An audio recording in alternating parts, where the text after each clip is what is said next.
All right. Good morning, everyone. It is Saturday, February 24th. We're less than 1 week. We're less than 1 week away from pre-release, which is great. Great. I got to wake up this morning and see that two of the closest stores near me have already sold out of their Saturday pre-release event. And that's great because I know those numbers were a little high.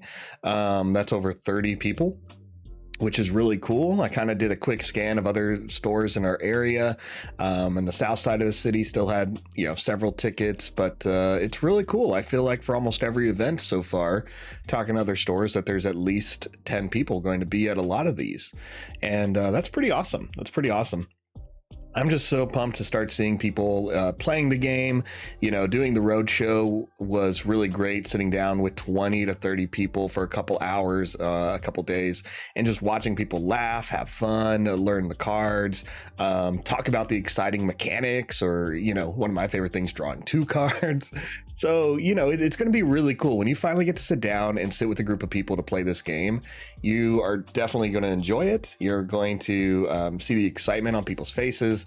Some people still have a little bit of confusion. Some people may find themselves, not liking everything. But overall, everyone's there to enjoy this game, to enjoy Star Wars, and, see what the possibilities are. And it's just going to be a great time. I hope you're already able to find a pre-release in your area. I hope you're just excited as I am, that you're telling your friends about it, or people in your play groups, or even just Star Wars fans. I know I've reached out to a lot of fans who just love Star Wars and just said, do you want to try this game? And a few of them have, and it's pretty cool. So what a great time. And here we are. It's our last week before pre-release, and I am going to, again, do some sealed here with the pre-release focus of Luke and Vader. I have had a couple people ask, hey, could you do a couple of non-Luke and Vader ones, which I've done in the past, but, the channel keeps growing, which thank you all. Definitely always appreciate that. More people are watching, and, they just kind of want to see more of those updates now that there's the full sets revealed. I've been doing sealed events for the past few months now, and that's as cards keep coming out. So now that we have a full set, maybe I'll do some of that today, but I'm definitely going to focus on Luke and Vader a bit. I also plan on putting out a little bit more content for those of you who've been asking for Luke and Vader builds once it comes out, how to update your starter deck, what that looks like, what are some of my suggestions for that, and how you can just kind of help people get a little bit better without having to purchase a lot of cards. So anyway, there's a lot of stuff. Thanks for being here. Let's go ahead and hop into it. We're going to open 6 packs, and we're going to focus on Luke and Vader primarily. So those are the cards we're going to be looking at. But if I see something insane, something you just can't pass up, I want to help people see that as well. So let's go ahead and just dive into it. Open 6 packs here on Forcetable. Remember, if you're on Forcetable, you do have to be part of their Patreon to access the limited portions. It's not a whole lot. It's about what you'd pay for most subscriptions. So if you plan on using this tool or want to get better in limited formats, go for it. I obviously pay for it because I love playing the game. I love putting out this content, and I love getting better. But you don't have to pay for it if you just want to test your decks against the AI. Go for that. Or if you like some other games like Lorcana, Flesh and Blood, Ashes Reborn, that you can also play that here on Forcetable as well. So let me point out what I'm already loving in this first pack for Luke Skywalker. So we don't get a lot of Luke strong builds as we've played so far the past few weeks, but here's some cards that immediately pop off if you really wanted to play Luke. That's going to be Devotion. Devotion's just one of my favorite cards, and I really need to start putting a video together of my top cards here. But Devotion's one of my favorite upgrades. It's cost 2, so it's reasonable. It's only 1 blue aspect, so it's not a hard one to just throw in blue color decks. And it gives you Restore 2. That Restore 2 is so good. You don't see many units with Restore 2. And then you get a +1/+1. So you pay 2 for a buff, and you pay 2 to you can heal, your base every time you attack. Playing this on a unit who can attack immediately, the next action, is you're already going to get that benefit from it, right? Would you pay 2 to heal 2? Maybe in a cinch, right? Would you pay 2 to heal 2, for at least 2 turns? Like heal 4? Okay, yeah, I would do that.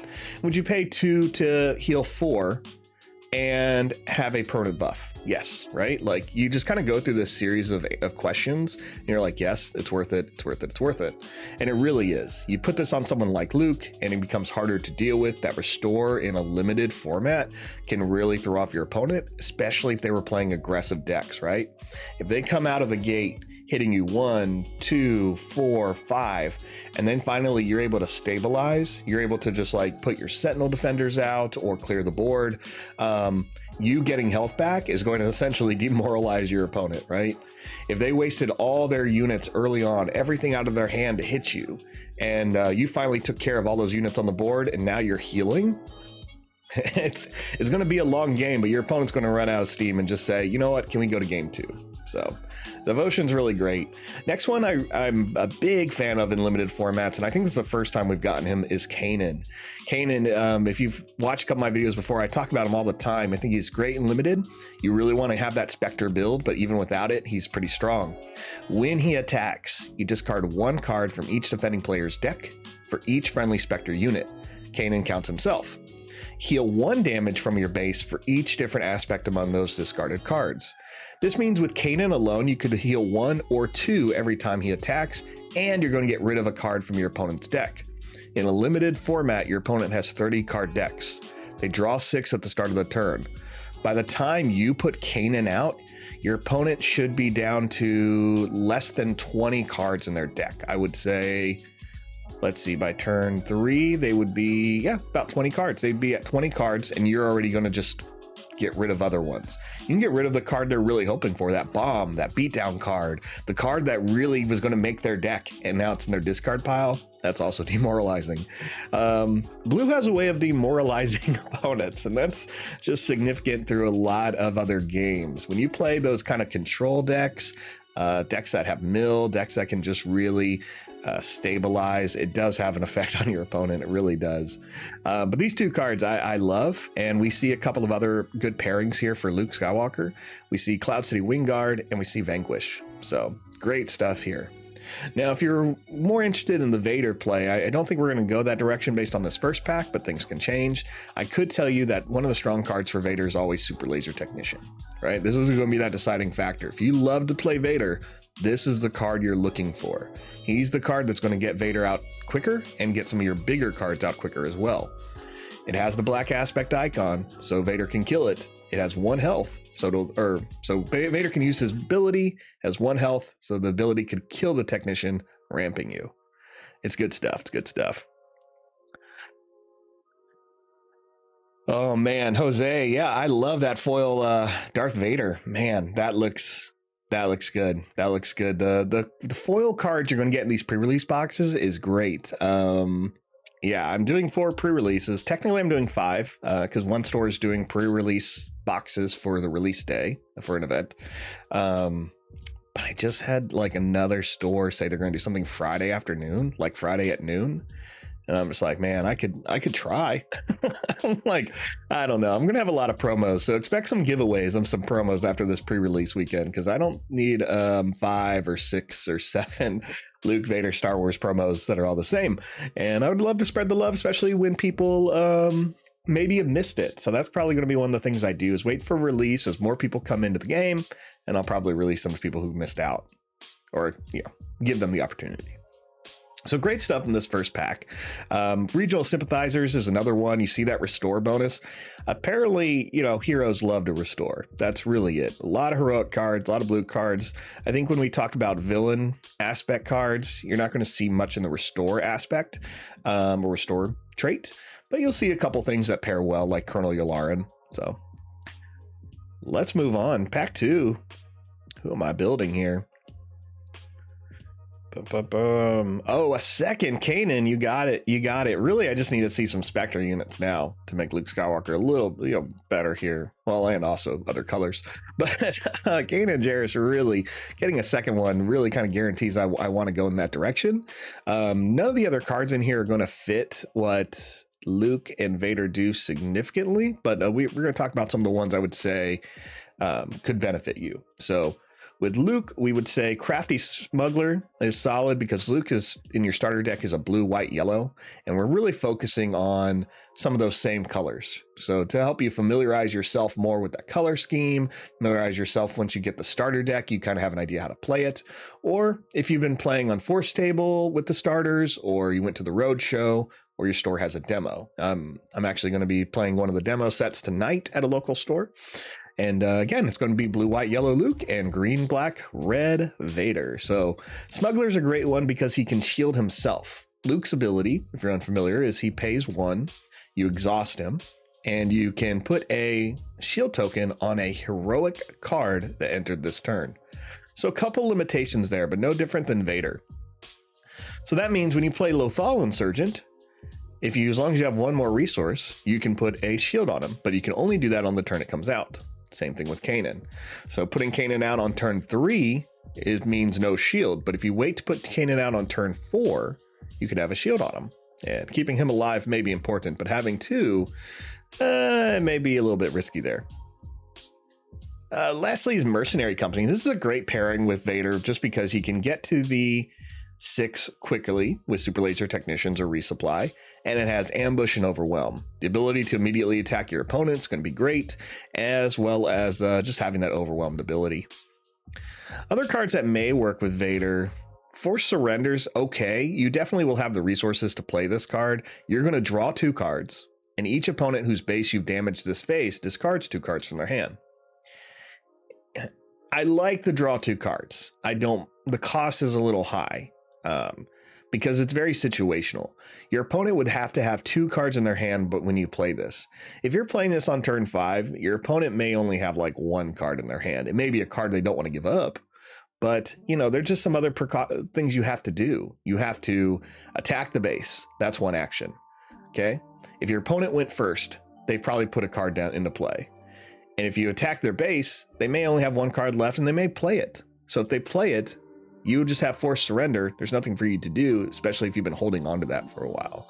So, it's such a situational card. I'm not sure how much I enjoy it, but it doesn't mean it doesn't have a place somewhere. And maybe Vader ramping early is going to make this kind of card help. Let's move on. Pack 3. Jose, are you thinking you're going to be playing that Vader build in pre-release? Is that what you want to go for? Just to show that Vader off? All right, one of my favorite cards. You know what? This card is like, there's a print of this in the FFG studio, right? If you've been watching the Fantasy Flight games, designer videos in their little studio, not their big one where it's kind of like, looks more like a news center, which I think is really cool, but their smaller gameplay studio, I see this aggression art and I love it. I want it. I don't know how, I don't know when, but I want to figure out how to get this art. If they put it on a playmat, sold. I'll buy it. I'll win it. Whatever I need to do, I will travel. I will make this happen. Just love this card. Aggression. Anything that has the name of the aspect is going to be, got to be good, has to be good. But it costs 4. You can do 2 different things with it. It is double aspect, so a little harder to fit into limited builds, but it's really good. Choose 2 in any order. Draw a card. Defeat up to 2 upgrades. Ready a unit with 3 or less power. Deal 4 damage to a unit. I love dealing 4 damage and drawing a card. That's worth 4 resources. Would I pay 6 for this? Would I force it into a deck? Yeah, I would. I'd pay 6 because I'm doing 2 things. It's valuable at 4. It's a steal at 4. It's good at 6. It's good at 6. So I think it's cool. Looking at the Luke build though, here we go. Chewbacca. Chewbacca is in that starter deck for a reason. Sentinel, white aspect, so you can put a shield on him after you play him using Luke's ability, and every time he's attacked, you ready him. He's a card you want to keep alive. He can definitely buy you some time, and he can put in that damage. Every time someone swings into him, you need to attack the base immediately. He'll exhaust, and someone's going to hit him again. Attack the base right after that. Always hit the base. Ignore any other. If you can ignore other units, do it. If your opponent has Sentinel, you're a little stuck, but that's how Chewbacca should work. We also see a couple of other strong cards. Rebel Pathfinder, Saboteur, put a shield on it. Moment of Peace, put a shield on a unit like Chewbacca. another Vanquish, so we can just defeat a non-leader unit, and Make an Opening. Make an Opening is a great little card here. Give the unit -2/-2 for the phase, so you could kill it or you could weaken it really well, and he'll heal 2 damage from your base. Pay 3 for that. No prob, no prob. Pack 4. Really excited to see this Luke build coming together. Ooh, look at this. There's some strong Vader cards in this pack. Here we go. Let's talk about the Vader cards that you would want to look at. Maximum firepower is good if you're getting a strong Imperial build. If you're not finding it, it's okay. Like, you could maybe throw it in your deck if you need it, but you really want more Imperials. But you'll at least have one, Vader. Next is Cell Block Guard. Perfect Sentinel unit. Only costs 3 health, 3 attack. Seems good. First Legion Snowtrooper. Also, it's a 2-drop, so it's early. Gets stronger if you're attacking a damaged unit. And, it's Black Aspect, so you're going to be able to trigger Vader's ability. The last 2 down here. Fifth Brother, a Force user to help you with some more of those Force events. An Imperial, so you can use Vader's ability. And he has a great ability that every time he takes damage, he hits harder when he attacks. I like that. And my favorite, I still don't know how this is an uncommon, Overwhelming Barrage. 5 costs. This is a card that can always end any stalemate you're in with your opponent if it's based on units or when you're behind. You give a friendly unit +2/+2 for the phase, deal damage equal to its power divided as you choose among any number of units. That means you play this when Vader's out, you have a 7/9. You split 7 damage across the board, killing guys left and right. Vader attacks for 7. Hit that base, deal 2 damage on attack using Vader's ability.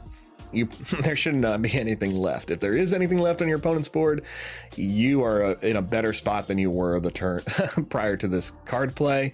But afterwards, you should be either ahead or tied. That's how good this card is.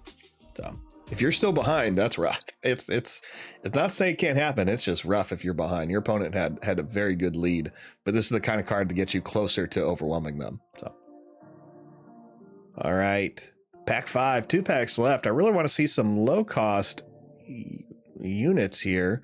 A second Chewbacca. Thank you, packs. I'll take that. I see a Krennic. I do love Krennic. Let's see. So some fun cards to pair with Luke. We're going to say Vigilant Honor Guards. It does have Sentinel, but only when it's undamaged. That's pretty hard, but you can put a shield on it and maybe it'll buy you a little time. We also have Repair. This is good with Vigilant Honor Guards, so you can heal the 3 damage off them, giving them Sentinel when your opponent thinks there was no way they were going to get Sentinel back. And Regional Governor. Governor's a good card, but it's tough and limited, especially when you're going into pre-release, and most of these pre-releases are going to be best of ones. That means you're only going to play 1 game against your opponent. So Governor is hard. You're going to have to know what your opponent's playing in order to really make it effective, and you may not. So it has good stats, the 1 and 4, so it can stay alive a little bit, but it may not be their primary play. So... oh man, Caden, I am playing Luke and Vader today. Great question. I do plan on pivoting if I see anything really good, because people have been asking about that now that there's a full card pool. But right now, I'm definitely leaning towards the Luke build. Jose, definitely thinking about a Vader build more than anything. He feels better about Luke build, but question for me, what is it? What do you find? Let's see, where you don't find great cards for other build. Sorry, it's hidden behind this. The chat's hiding what the question was. For example, no Death Star resupplies for Vader and no Force users for Luke. Oh, okay. What happens when you don't find cards for either build? That's what it was. Thank you. There's a little emoji here blocking what your question was a little bit. So Jose, great question. What do you do? Both Kate and you kind of asking the similar question. What happens if you don't have the stuff to play Vader or Luke? Yeah, to quote Zuko, that's rough, buddy, but it's really not, right? That's kind of why there's these other videos I've been doing and practicing and talking about some sealed stuff. And there's other things you can do, so maybe that's what I should do here. So let's finish the packs and we'll see what some other options were, but you really do want to get familiarize yourself with some other leaders to kind of understand how they work and see which cards will synergize well. there's definitely quite a few, but there's ways to do it. So again, I have a lot of videos. Sorry about that. I have a lot of videos kind of going over how to do this in sealed, where you don't have Luke and Vader available. But I guess today I should probably focus on other people as well. So we'll probably do a Luke build right now and talk about some other options. 6. But Jose, you know, the only way you'll ever find out those questions is doing the research or playing a lot prior, but that's always hard because you have to commit to making proxies and printing them out and playing with somebody, or you're going to pay the Patreon, which is why I did it, because I didn't want to spend my time cutting out cards and printing and putting them in sleeves and finding somebody to play and teaching them and doing all that other stuff before a game's even out. So it's one of the reasons why I did the Patreon. All right, this final pack, pack 6, heavy yellow. We'll work with Luke here a bit. Mining Guild TIE Fighter is always going to allow you to draw some cards. Snapshot Reflexes is going to give you the attack immediately when you play it. So you get two actions in one, and you get a +1/+1. We see Surprise Strike here and Lothal Insurgent. So a lot of good stuff here. Jose on Forcetable Daily. Good. As you should be. I'm with you, man. I'm with you. Let's take a look at our sealed pool. So we'll go over some of the options we could do here. So we have quite a few. This will probably be similar to a lot of your pools. You got a couple of things. You got 3 reds and 2 blues, 3 blues and 2 greens. So if you're unsure what to play and you don't know if you have the build for Skywalker or Vader, then you kind of want to start off with asking yourself, how many colors do I have, right? Like we can say, if you don't have the build for Vader, you may not have the build necessarily for IG-88, but we can start counting, like, how many red cards do you have? My advice, put them in a quick pile based on colors.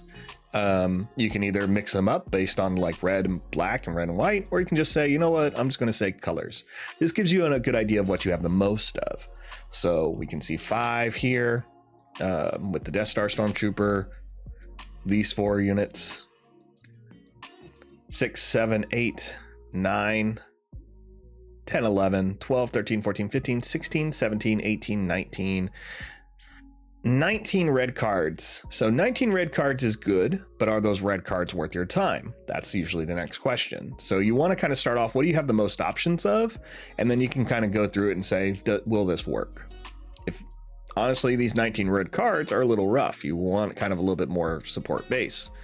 Now, I know some of my blue cards already, but if we look at Krennic, who's one of my favorite, has that Restore 2 ability, one of the few that do, and each friendly damage unit gets +1/+0, that's pretty good.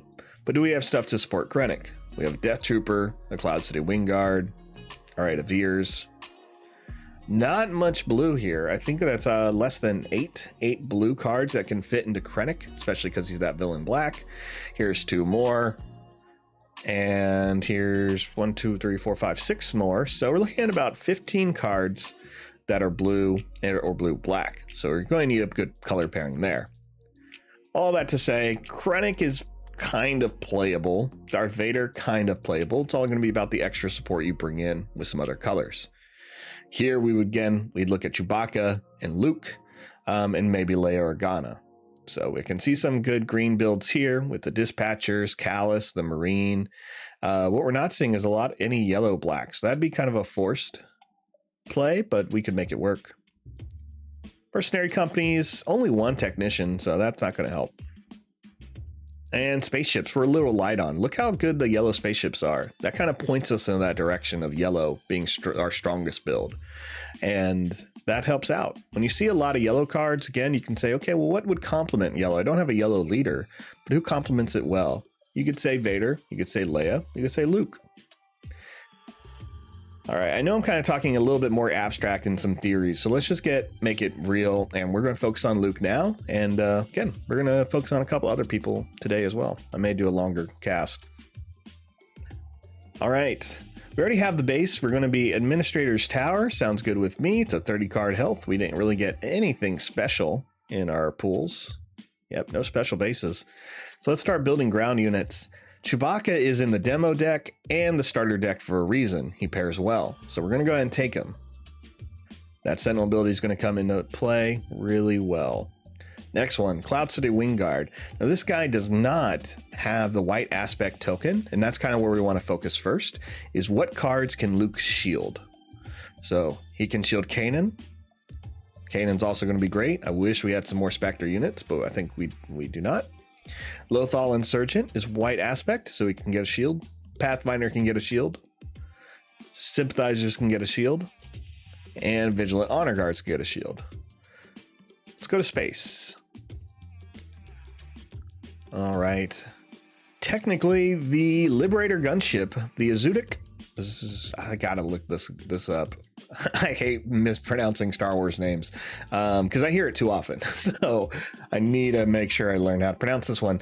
But the Liberator gunship can get a shield on it. However, it has ambush, so it has to survive when you play it if you're trying to maximize what it does. So, because when you ambush, you attack a unit that's in play in your arena, and you'll be damaged already. If you survive, throw that shield on it. If not, you know, I always plan on you're probably not going to put a shield on this guy. So we don't have that many space units, and I think they're all good. The Freighter has Sentinel, the TIE Fighter can draw cards, the Headhunter can give you a little bit more control. So we're going to pick all of them. Let's get all 5 space units into our deck. And now we're going to jump to upgrades. Devotion, yes, we've already talked about Restore 2 is great. Put Restore 2 on someone like Luke himself or Kanan. It's going to be awesome. Also one of my favorite cards with Krennic. Put Restore 2 on Krennic, he heals 4 and he has 7 health. And this gives him 8 health. So good.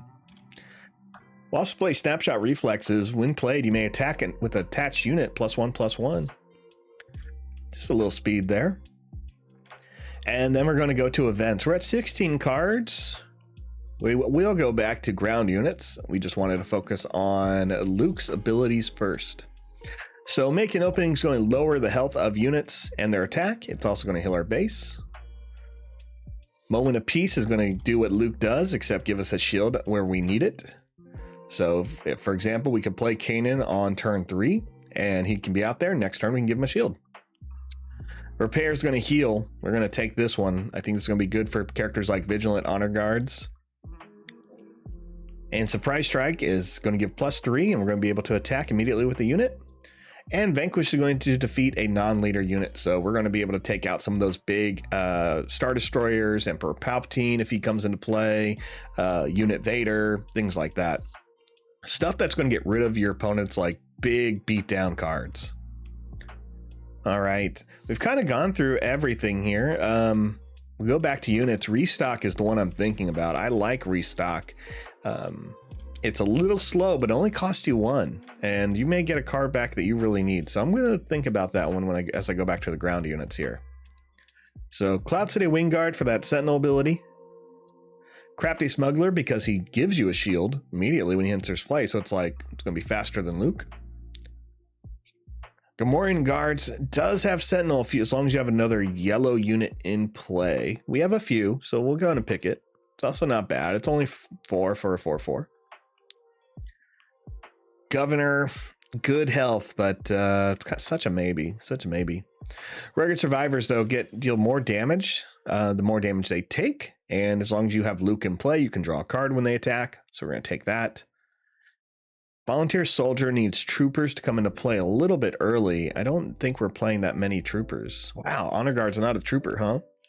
I guess it's a guard, just a rebel. Okay. No.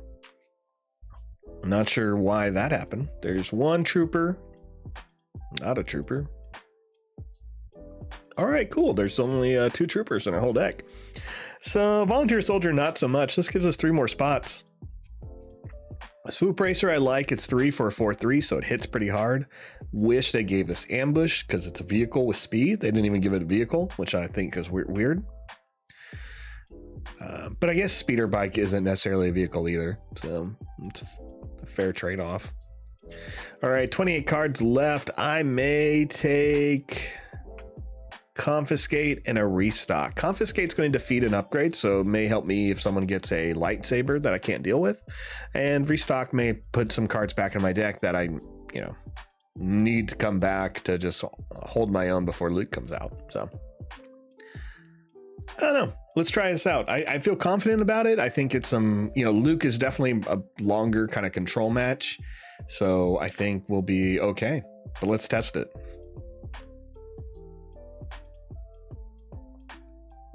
Us versus Chewbacca. If you're unfamiliar with Chewbacca, the walking carpet, his leader ability is, as an action, exhaust him, play a unit that costs 3 or less from your hand, it gains Sentinel for the phase. He comes out once your opponent has 7 resources, and he's a 2/9. When he's out, he has Sentinel, so I have to attack him, and he has Grit, so every time he takes damage, he gets stronger.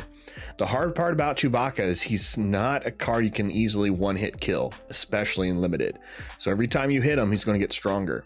So you have to use your big characters to hit him first, and then hopefully you'll kill him, or hit him with a small guy and try to take him out with like a takedown or something. We don't have takedown. We don't have any direct damage because we're not playing green or red. So Chewbacca is going to give us trouble. Definitely going to give us trouble. So we'll see how we do. Are we going to take a mulligan? No, because I want to just try hands as they are and hope to get better. There's always going to be a bad hand. There's always going to be a bad hand, and you can mulligan into one. So it's good to practice. It's always good to practice. How do you recover from bad hands, especially with your constructed decks you're making? Learn what you can do with some of those cards in bad situations. So no mulligan for us. We got to pick 2 cards, though. The tough decision. Honor guards, yeah, honor guards, you're out. And maybe repair. Yep, repair as well. The reason why I'm picking these is because I don't have much I can play on turn 1 except Lothal and Mining Guild TIE Fighter. Play the Wing Guard next turn. Yeah, that's what we're going to do. We're going to get rid of those 2 because we're going to be playing a little slow. Chewbacca is going to use his ability to give the restored ARC Sentinel this turn. Well, that doesn't bother me at all. We're just going to play the Mining Guild TIE Fighter. AI takes the initiative. I do wish I had a restored ARC, but I don't. And now we got to put a card down. Pathfinder has that Saboteur, so I think that's going to come in handy a lot. We're going to have to drop somebody. Sorry, Lothal Insurgent. It's got to be you. It's got to be you. All right, Chewbacca goes again, puts out a distant patroller with that Sentinel ability. Well, that's no good. Let's go ahead and play our Pathfinder. Let's get him on the board, put a shield on it. Ooh, resilient. This restored ARC is not going to die. Great, great, great, great. Here it comes. So I wish I had a restored ARC just for these kind of purposes. It does attack me. It takes out the TIE Fighter. I don't get to swing with it. It doesn't heal its base, which is cool. And I'll be fine. I'll just start dealing some damage here in a bit. M. Peterson, I guess the uniqueness is based on the full title. I was at first playing like I couldn't have my leader out at the same time as a unit as another. Yep, I get what you're saying. Yeah, Peterson, the whole thing is a lot of cards have the subtitle, right? So you have Chewbacca and then, well, I guess it's just the title, Chewbacca Walking Carpet. And that's different from Chewbacca the Loyal Friend, I think is what the other one's called. So as long as they have different names, you're fine. However, Regional Governor doesn't focus on the traits. It focuses on the names. So once we get like different Boba Fett units, if you name Boba Fett with Regional Governor, none of those units can be played. So once we have 2 Boba Fett units and someone's like, I'm playing 6 of them and I have a Boba leader, well, only that leader is going to be able to be deployed. The rest of them are going to stay in the hand until the governor's out. So, which I think is, I think it's good. I think I like that. I think I like it. All right, there's our restock. And the good thing about the restock is I can just get rid of that. We're a little early. I really think these other cards are going to be a little bit better here for us. We're going to make that Saboteur stronger with some devotion. AI is going heavy into space. Kind of glad I'm not. Let's get I want him to attack first so I can at least heal. So let's pass. There we go. And we want them to attack first because they also can restore their base by 1. So they're gonna heal base by 1. They hit us for 2, no problem. We'll go ahead and hit their base for 3 and heal up 2. So like I said, it's a slow game. with Luke, and especially Chewbacca. We do want to move faster than Chewbacca. I just don't think we can. Let's go ahead and take the initiative. Next turn, we're going to play Kanan and start milling our opponent. Ooh, there's that Confiscate. These are all good cards. Confiscate's going to be great on taking out that remote restored ARC's upgrade, but I don't think we're going to need it. Because it's only 6 and we're not going into the whole space arena. I think we're just going to have to play our way here and try to get through Chewbacca a bit. Let's play Kanan. We're going to put a shield on him as soon as we can. Opponent plays the Occupier Siege Tank, a great card that has grit. We'll take a look at it here. So it costs 5, it hits for 5 and has 4 health, and the more damage you deal to it, the stronger it is. So Kanan's going to have to strike this guy immediately and kill it because we don't want it to survive for too long. That restored ARC hit us for 2. We're at 26, opponent's at 28. So let's even that up. Boom. 25 to 28. Here comes 2 more damage our way. That's all right. We have a lot of restore on the field now. 23 to 25, the opponent's favor. Luke's coming out soon. Ooh, look at that surprise strike. That's good. That's good. These are all great cards. They're tough. They're tough to get rid of, people. I'm going to get rid of... God, surprise strike's going to be great once he comes out. All right, I'm going to get rid of Moment of Peace. I love it. I love it, but both my units have shields. Luke can come out this turn. Let's have some fun. First, Kanan has to swing. He's going to swing on the Occupier Siege Tank. He's going to kill it, and we're going to discard 1 card from the opponent's deck. It has 1 aspect, so we healed 1. Out comes Baze. He has Grit and Sentinel. Again, that Grit is a problem, so killing him before he can ever get stronger is going to be great. Which we can do with Mr. Skywalker. Let's go ahead and deploy the leader. Now we should actually maximize our shield bonuses here. So we'll put out the sympathizers. AI plays Infiltrator skill. Does not matter. Just gives them a +1/+1. Not a big deal. They're really heavy in space here. Give a heroism unit a shield. We're going to put that on sympathizers, who has restore 2. We're going to get hit for 3. Now we deploy Luke Skywalker. Now that he's out, let's have some fun. We are going to... Boom. Who can we kill? We can kill Baze. Play card, Snapshot Reflexes. Let's play it on Luke. And we'll go ahead and attack with Luke. And we'll attack Baze right now. Luke allows us to put a shield on another unit in play. Does not have any other restrictions. It just cannot be himself. So he'll put a shield on Kanan, keeping him alive.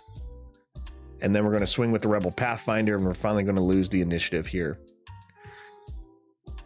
All right, it's 23 to 18. I feel good about our positioning. We'll see how we do. We got 2 restore abilities on table. Here comes our Chewbacca. We're at 6 resources. I feel good, so we're going to stop at 6. We already got everyone out. Yes, we could play 2 cards this turn if we drop 1, but they're all really good. And now there he is. Chewbacca is in play. Let's take care of him. We have Surprise Strike here to get that +3. We have to do 9 damage to him. So Luke can do 8. Can anyone do more than 8? No one can. Wow, no one can. That's the hard part here. Someone's going to die. All right, we'll put Chewbacca out first because he has Sentinel. So once this Chewbacca swings, he has to hit this one. And then we'll be able to surprise strike a little better. But, oh, he's going to wait. He's going to wait. Let's see how smart the AI is. We'll pass. They're not smart. So if your opponent does something like this and you were the AI, you should swing with this unit, swing with this unit, swing with this unit. And if I keep passing, I'm telling you something, right? I've already communicated my plan. And you could just say, you know what?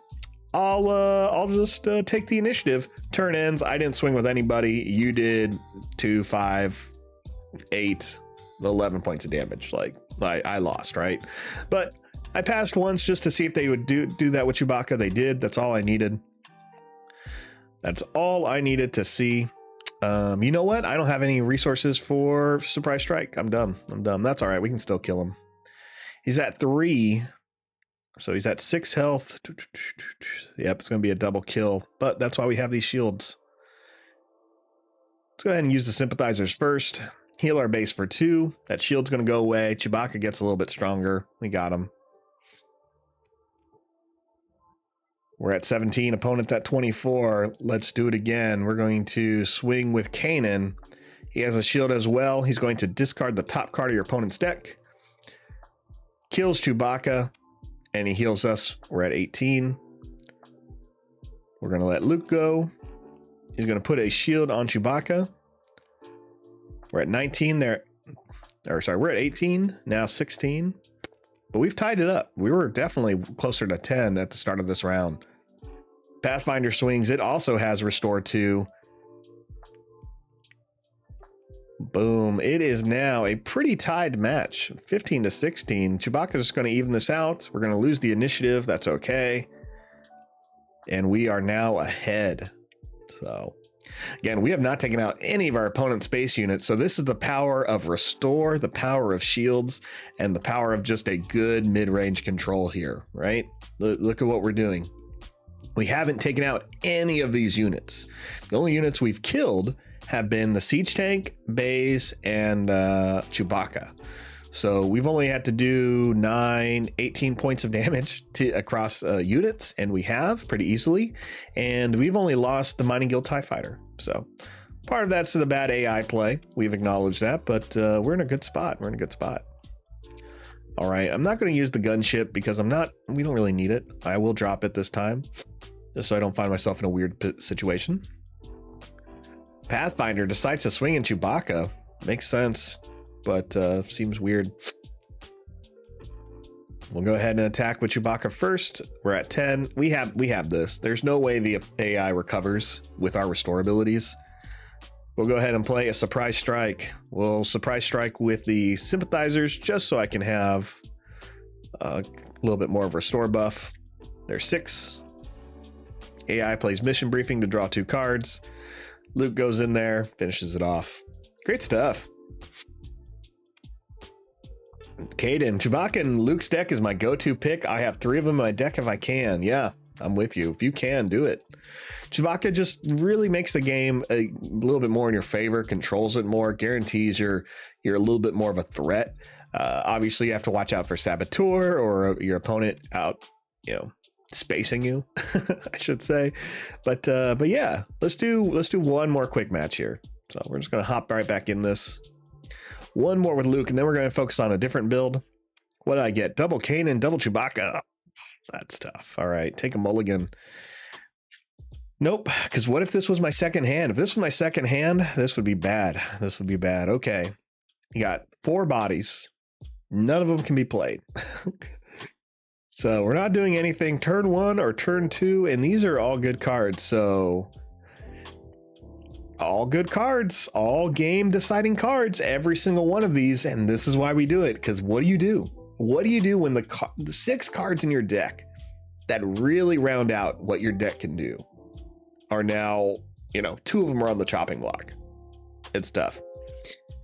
We have 3 5s. That means we can't play them until turn 4. And even to take advantage of them, we don't want to play them too soon. Chewbacca is going to help us recover better if our opponent aggroes us. Who are we playing? Sabine Wren. So Sabine comes out a turn early. Turns earlier than us. She comes out when you have 4 resources. So she comes out on turn 3. We come out on turn 5. She deals damage to us over and over. It's not going to be an easy one. Not going to be an easy one at all. Vanquish cannot kill Sabine, but it can take out other units. I think I'm going to drop the Vanquish. And I'm going to drop Kanan. I don't want to, but it's the best options. Guess what we get to do? We get to go first next turn. AI plays a Mining Guild TIE Fighter, and then she hits us for 1 each.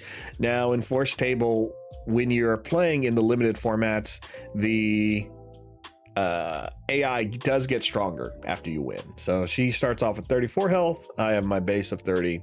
It's just to give you a little difficulty since the AI is not that smart. Tupper Hunter, I'm doing great. Great to see you here again. Glad you're here as we focus a little bit more on pre-release building with Luke, Vader, and I'm going to be doing some other options today. So I'm glad you're here. Hopefully you're excited. Yeah, and Peterson, I know we've been talking, and I don't know if you saw this or we're in the beginning of the video, but a lot of stores in the Portland area have begun to sold out. I saw that Batcave and Portland Game Store have now sold all their tickets for Saturday morning, or for Saturday, sorry, during the day, while other stores do have a couple more spots. I think Saturday seems to be really popular. It's great. Okay, we have some units finally. We can play the Headhunter, the Swoop Racer. None of these units are going to get Luke's shield ability, so let's play the, well, we got to put a card down. Ugh, I don't want to put down any of these cards, so I'm going to go with the Headhunter. We're not going to play the Space Race. We'll put a body in the ground arena right now. We only have 5 space units anyway.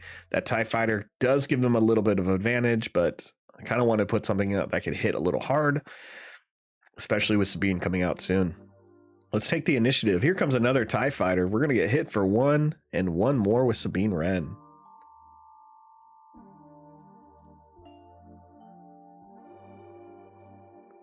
Oh, that's great, Peterson. Going to 2 of them now. That'd be awesome. Oh, you are going to 2. I think you told me that. Yep, I know that. But you're not doing 2 on Saturday. So, Tupper Hunter, trying to build a vehicle deck. Ooh, you know, there's a great one you can find on SWDB. It was called Vehicular Manslaughter with Princess Leia as your leader. And it was green, I think it was green, white, red. And it was really split. I think they went like 10 and 10 as far as units go. Like it was like, maybe it was like 12 and 12, but it was a lot of bodies. It was a lot of bodies, and it was just enough for both arenas, and just there was a lot of swarming. It was nuts. It's nuts. Some good stuff there. Ooh, Peterson, I'm glad to hear that the cards have been added to TCG Player now. That's great. Here we are, less than a week away from pre-release, and Jose telling me your store is about to sell out. That's great. You know, one of the things I want to advise people, and maybe I should have put out a video for this, but I only have so much reach anyway. Be careful and try to buy out your own stores. You know, one of the things that hurts games at launch is the inability to find product. I've had a couple of people ask me like, hey, where are you pre-ordering your stuff? And I'm pretty honest and say I kind of went across the board. I didn't use one online retailer. I didn't use one local game store. Like if I was trying to buy more than one box, I really wanted to split it apart. As people will see in the next coming weeks, you'll see I bought quite a few boxes. But I just, working in the industry and seeing how card games struggle when they first come out, it usually comes down to there's not enough product for demand. So you got some people buying it for the collection purposes, some people buying it for the playing purposes, some people buying it for the scalping purposes. So the best thing I find is kind of split it up, leave the opportunity for other people that may be interested, because what you don't want to find is like a friend or somebody you saw at pre-release being like, I'm so excited, then you never see them again, and you find out it's just because, oh, I could never find a card, so I lost interest. So as stores begin to sell out, make sure you encourage people to look at other things online. I know if I had to recommend some places I've had success with, you can buy from Asmodee directly on their website, which I think is good. There's Game Nerds is a big one. Nerds is with the Z. Gamer Guild AZ is another good one. You know, it's not to say that online retailers may not have some issues, because I have had some issues with some of them, but they've been good to work with overall. It's just sometimes when product is so hot, it's hard to meet the demands for everyone. So there's my quick little advice in the middle of this game. Yeah, Peterson mentioning, hopefully we don't see Lorcana 2.0. They have a good amount of printing going on, and Games Unit makes enough playmat / other. Yeah, they do. Yeah, exactly. Jose, you said it. I tried to get into Lorcana a while ago, but it didn't work out for that same reason. That's it. Yeah, like I really wanted to play Lorcana. I was messing around with that for a bit. I was able to get some starters, but I was never ever able to get anything else unless I was going to stores that held onto their product for like league play, which was cool, except for the fact that Some people were still had a lot more stuff than me, and it was fine. Like, I don't need to have all the stuff. I don't need that. But what I am trying to say, just some people had more who bought out the store were essentially the ones winning all the tournaments, and it makes sense. They had the most access to the cards. It already turned into too competitive, too much of a price thing to really enjoy, because then you're just like, hey, I'm going in here with my starter deck because it's all I could get, and you're coming in here with a full-blown I don't know, we're gonna say Mickey Mouse and broom deck, right? Like, just destroying me. So try to help avoid that. Spread the love if you can, and encourage others to do the same. So all right, what am I doing? I gotta drop a card down as a resource. We got 2 Chewbacca's. I don't want to give them up. We're coming from a place of behind here, so we want to hold on to that. The freighter has Sentinel. The gunship can immediately attack. These are tough options, everyone. Tough options. Do I give up the devotion? It's so good. I think the devotion is going to be the card that really helps Kanan get there. Gunship does something immediately, so we're going with the gunship. Gunship we can play. It's not going to get the shield bonus of Luke. We're going to get rid of one of those TIE fighters, and it can take out the next one next turn. TIE fighters aren't a big problem, but they do draw the opponent cards. And I can't afford the opponent to be getting ahead of me on the field and in the hand. Out comes the Wampa, 4 cost, 4/5 with Overwhelm. Yeah, it's a Wampa. Lee Price, it's a feel-bad moment when your favorite friendly local game store isn't going to carry it. I get it, Lee. I get it, man. I assume you're talking about one of my favorites as well. I have heard, in the Oklahoma groups, Lee, that there's a few. Dice Addiction. That's a store I haven't been to, but I know they're going to be carrying it. So hopefully you can go check them out. I already see a couple locals talking about that in some groups. Lee, if you need me to send you some links, if you're not in that Facebook or Discord groups for Oklahoma, let me know. I'll send those over to you. I try to stay connected in places I travel to or plan on traveling to. Actually, it's mostly all places I travel to or have played before. So places like Dallas, Houston, Oklahoma, Tulsa, New York City, Seattle, Portland, places like this. These are places I kind of have to visit regularly, whether it's for family, friends, or work. So those are places I try to make sure I'm paying attention in those social groups.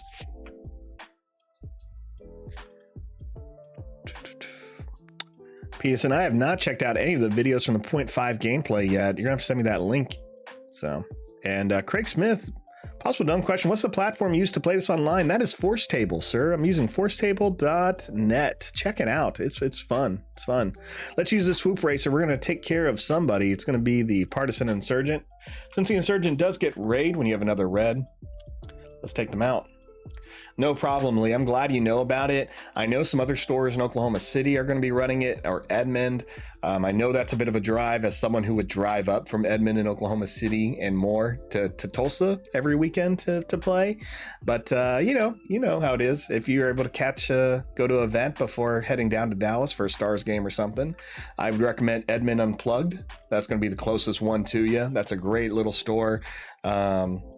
Great store, cafe place. The owner there, Mike, is really nice, and you'll obviously see some people you remember there pretty easily.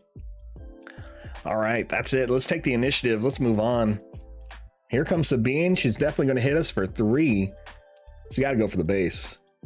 No, she doesn't. She takes out our unit. I figured she was going to use the Wampa to take out the swoop racer, but it does keep both units alive longer, so it is a good of a threat. We, of course, are going to play Chewbacca this turn. Hey, look, a restock. I need that. I will. Well, I can't restock because I don't have anything in my discard pile. I wish I could pull cards from my resource pile. You know who does that? Lando. Lando does that. We'll just throw that in there. Yeah, you're welcome, Craig. It's a great resource. Forcetable is awesome for practicing, trying out decks. You immediately have the starters right there. If you want to find other decks, you can check out my previous videos with links, or you can go directly to swdb.com. That's going to give you access to decks where you just hit the Forcetable button, and it'll immediately load it into your browser for you. It's pretty great. All right, here we are. We have Sabine. We have double Chewbacca's, and I'm going to go ahead and use both Chewbacca's. We're just going to throw one out. He's not going to be there long, but he's going to buy us the time we need. Look, there he goes. Chewbacca gets hit with the Wampa and survive. I'd watch that fight. I'd watch it. Sabine's going to do the same. She has to hit Chewbacca. Chewbacca will die, but Sabine is out of play. That Wampa's damaged. We're going to use our gunship to take out the TIE fighter before it can draw a card. And there we go. Out comes Zeb Aurelios. Ooh, it's about to be a Spectre hangout here in a minute. Headstrong Warrior. Now, the thing with Zeb is he has to complete an attack, and he has to hit a unit in order to get this other ability. So essentially, he really wants to hit units, and he'll do 4 damage to another one. Him versus Chewbacca is that's rough. Zeb is a good choice to fight Chewbacca, but Chewbacca's going to have to do what he does best. So, all right, I'm going to drop Confiscate. We're not seeing many upgrades come out. We are now at 6, meaning Luke can come into play. So first thing we're going to do is attack with Gunship, because I wanted them to kind of waste one of their units here. We drop them to 25. They play the TIE Fighter. Again, I wanted to see something else, but we didn't get it. Here comes Chewbacca then. Siege Tank first, thankfully. Let's do it. You're going to play that Siege Tank. Well, then you gave me time to put a shield on Chewbacca. And then I'm going to put Luke Skywalker out, and he's going to put a second shield on Chewbacca. And that's why Chewbacca is good. I feel like Arrested Development. That's why you always leave a note. All right, Wampa has to fight Chewbacca. Chewbacca untaps. Now, I need Chewbacca to stay alive, and I need him to, attack. So that's the problem here. Luckily, Zeb Aurelios' ability only works if the defender was defeated, so we can take advantage of this, and we're going to hit the base for 3. Zeb can attack, which he will. He'll hit Chewbacca. That's fine. Chewbacca's still alive. Chewbacca untaps. And now we swing with Luke Skywalker. We'll just swing into the base, and we're going to put a shield on Chewbacca. So we just gave Chewbacca more turns to stay alive. The Siege Tank and Zeb cannot kill him. And he got 6 damage in this turn. That's great. 6 damage on the turn he comes out. That's why it's good. Ooh, Kelston asking, great question. What are your thoughts on strong leaders now with the full card pool? There's some good ones out there. I would say, without giving an official tier rating on leaders, your ones that can work without having to feel limited, and by that I mean, like, look at Tarkin. Tarkin is limiting. Leia is a little limiting because you got to play certain units, Imperial and Rebels. So I kind of put them a little at the same level, but not as high as some of these other ones I would say are at the top. Krennic, I would say, is top because he's easy to put out. He's in a good color combo, great health, and he has a static ability that gives you +1/+0 as long as your opponents are damaged. Boba Fett, because you can really utilize and build decks around him without feeling stuck with what your deck can do. You can have a couple of options. Vader, I would say Vader's still high up there for me, and Han Solo, because it gives you a lot of options as well. So those are cards I'd kind of put there as a top if I were to have to say. So and why is Boba S tier? Because he can just he's just good. I mean, the thing with Boba is, like, you can throw whatever you want into that deck, and as long as you're removing units, you're maximizing what he can do, right? Like, it's an interesting way of ramp. It's really good. So yeah, drop something.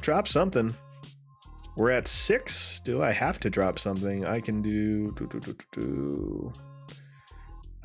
don't need to worry about Luke's ability this turn. So if I were to play 3 cards, it would be like Kanan, Repair, maybe the Insurgent or Devotion. We'll drop the second gunship. We're at 7. I don't think I'll need more than 7 at all.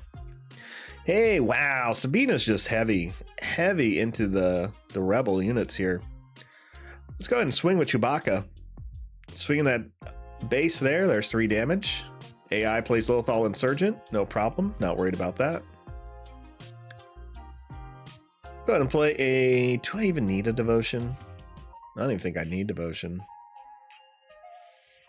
Put on Chewbacca.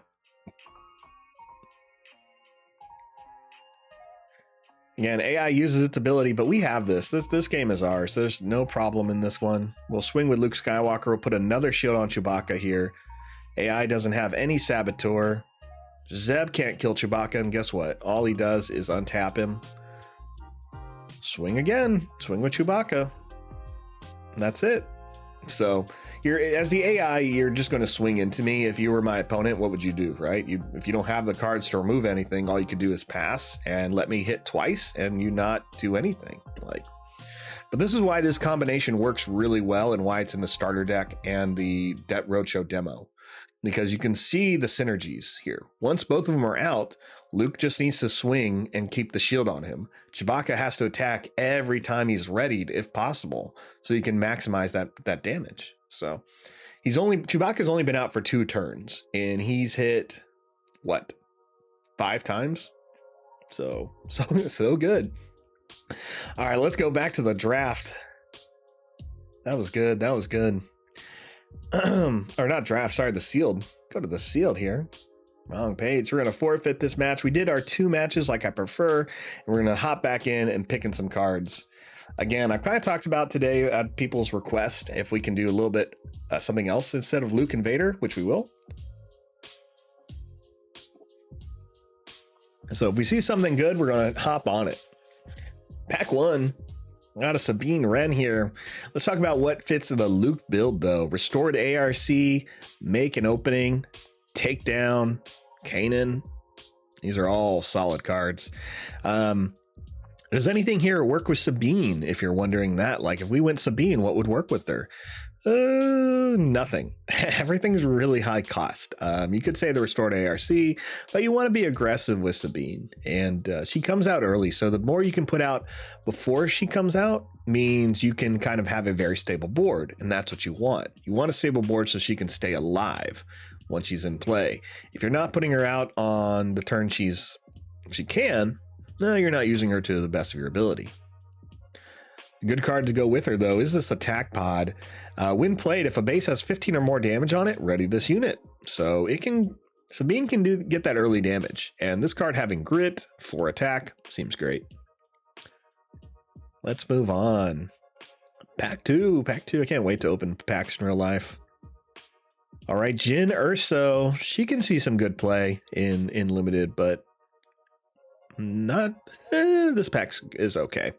Outer Rim Headhunter can help with your leaders. Greedo's a great 1-drop if you're going yellow, and the Surprise Strike is always solid. As far as cards that may fit any of the Luke or Vader builds, it's really just a Luke. Again, we see a second restored ARC helping us restore. We already see why that's important.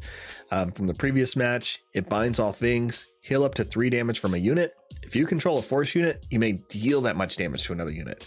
So you pay 2, you heal Luke, you heal Kanan, you heal Ezra, you heal Obi-Wan, you heal, like, I can just list force users, right? There's, I think, 10. So you heal one of them, and then you hit someone for 3 damage. That's great. You're paying 2. You're paying 2 for heal 3, damage 3. Just have to have a force unit. The restrictions there, I think, aren't bad for that value at all. At all. I think that's 3 damage, just has that magic lightning bolt theme for me. A second Jyn Erso. I feel like, man, Jyn Erso's. She's not horrible. She's really not. It's just, it's one of those, I'm just like, we talk about power level of a set and the commitment to wanting to keep everything on the same power level as this first set. You're kind of like, Jyn is such a C tier. She's just a low tier character. You know, that's it. She's definitely better in limited. She's better in limited, but she's not amazing. As far as pack cards that are going to really fit what we're doing here, we have an ATST. Love to see that. We got a second Greedo, Corellian Freighter, Imperial Interceptor. What I'm liking so far in these first 3 packs is none of them have been decisively Luke or decisively Vader. And this is what some of you in the chat have already been asking about. What do you do when you don't have either? Well, this is probably going to be one of those scenarios. We've seen no Super Laser Technicians. I'm about to say, are we going to see one now? Nope. What's better, Hyperspace Boba art or Showcase? If you're asking about art preferences, I would say, I mean, I'm a big fan of just Showcase Boba. So I just think the art coloring is just really traditional. Honestly, it has a very 90s comic feel, especially on the way the colors are, feel a little deeper. You know, I'm thinking of that red on him, and the way his armor is, it's kind of more of a greenish gray. So I'm really a big fan of the Showcase art more than just seeing more of like the hyperspace style. All right, so this pack we have Krennic. I'm a big fan of Krennic. Either way, I think Krennic and Jin are good for their health in limited formats, so they can keep you alive. Krennic's just can be a little bit more aggressive. For Jin, you really need some more units. Again, I think we'll probably see try one of these today. Death Star Stormtrooper, Bounty Hunter, Crew, No Good to Me Dead. Look at this good yellow right here. Good yellow. But it's yellow black, so doesn't work with Jin. We did get a Vanquish. That's nice because we have that takedown earlier. And this nice entrench to make something strong.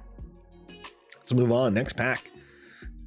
2 more packs to go. Third Jin Urso. Third Jin Urso, everybody. Third Jin Urso. Anyway, so, you know, there's a reason. Imagine if this was your draft and you had 3 Jin Ursos. You'd think it may not happen, but it can. It can happen. Can happen.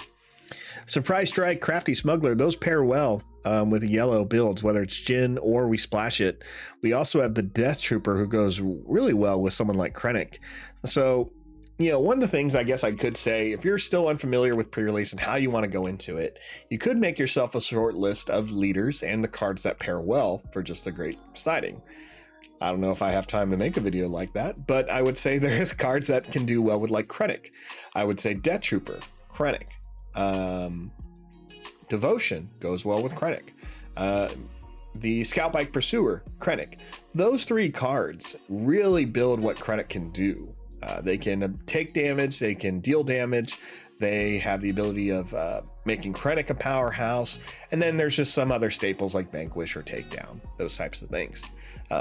When you start thinking about it that way, it makes it a little bit easier for you to identify which leader you can play, if you know you have the right pieces. Love Imperial Interceptor. We talked about this earlier. Any card that can deal 3 damage and do something else seems, I mean, it's hard for me to pass up. Hard for me to pass up. Spend the entire week on Forcetable. Avoid everything else in your life to win to win your pre-release. Yep, you're probably right there, Mike. I got to win 4 pre-releases. I'm pretty sure prizes are all going to be the same for everyone entering. Man, I need a win. So. There was a time I won a lot. Let's just say I have too many store championship plaques. I have three or 4. I think it's 3. I have 3 Star Wars store championship Obi-Wan plaques, all for the same year. And I don't even have them. I don't even have them here. I keep them somewhere else in storage. All I have is my trophies from regionals. But yeah, I do have a lot. This is our second Krennic. Oh my gosh. All right. Second Death Trooper here. Veers. I love Krell. I wish he wasn't double green. I love Krell. So, hey, we've talked about it. What do you do when you don't want to play Luke or Vader? Let's take a look. If you don't have the tools to play Luke or Vader, I should say. So what do we get? Double Krennic, triple Jin, Luke, and Sabine Wren. So is this a situation you may find yourself in and not have the colors to really play or the support to play Vader or Luke? Well, Krennic and Jin is who we'll look at real quick. So Rogue One. Peterson wondering if any shops will have promo initiative counters and soft boxes for random prizing. I haven't heard of enough of them, what their support is going to look like. I know people are getting boxes. I know some stores have held on to their pre-release, or not pre-release, their roadshow demo cards because it was up to the store on how they wanted to do those. So I know a couple stores have held on to some of them and just said, hey, we're going to give out like half of them here, do the other half for a different event, stuff like that. So we may see something. All right, in the ground units, let's see what we have here. The only problem, I wish I could, oh, what's this do? Nope, I don't like that. I wish you could just move them around on Forcetable the way you would if you were like at an actual table, so I can show you a little bit more of what I'm doing. But we'll just have to do a quick look here. So first, Jin and Krennic is who we're looking at. So are there any white yellow cards that only fit Jin? Nope. Fleet Lieutenant, Rogue Operative, Snowspeeder, Rebel Sympathizers, okay. Gunship. That's really it. That fits Jin. There's not much that is limited to Jin. We'll take a look at Krennic now. Krennic's going to be blue-black. What is blue and black that can benefit him? Double AT-AT suppressors. They come into play, though, and exhaust all ground units, so be wary there. 2 Death Troopers. That's a good sign. 1 Veers. That's a good sign. Rugged Survivors is a good sign. Double Patrol Craft. That's great. And a good amount of support. So I think we're going to go Krennic for sure. I wish we could play these restored ARCs, but I don't really think they're worth 4. But if we need it, we will. We also have the ATST, which looks good. The Cell Block Guard. I mean, those cards are going to be solid. If we were looking for a card to pair with, a color to pair with Krennic, I'm debating either yellow or red. So let's take a quick look here at our yellow-red options. Yellow, we have Bounty Hunter Crew. It has Ambush, which is always good in limited formats. You can immediately attack a unit. And when it comes into play, return an event from a discard pile to your hand. If we look at our events real quick, what could we bring back? No Good to Me Dead, Make an Opening, Binds All Things, Asteroid Sanctuary. These are all great cards. Not to mention these 3, Takedowns and Vanquishes. So yellow may be the option here. I love red. I don't mind playing Emperor Palpatine or Imperial Interceptors at all. But I am a bigger fan of a little bit more aggression. I love how I say aggression when I'm not playing aggression. I do love just the idea of like returning your cards back in your hand with those ambush abilities, getting a few other options here. What did I play last time? We played yellow.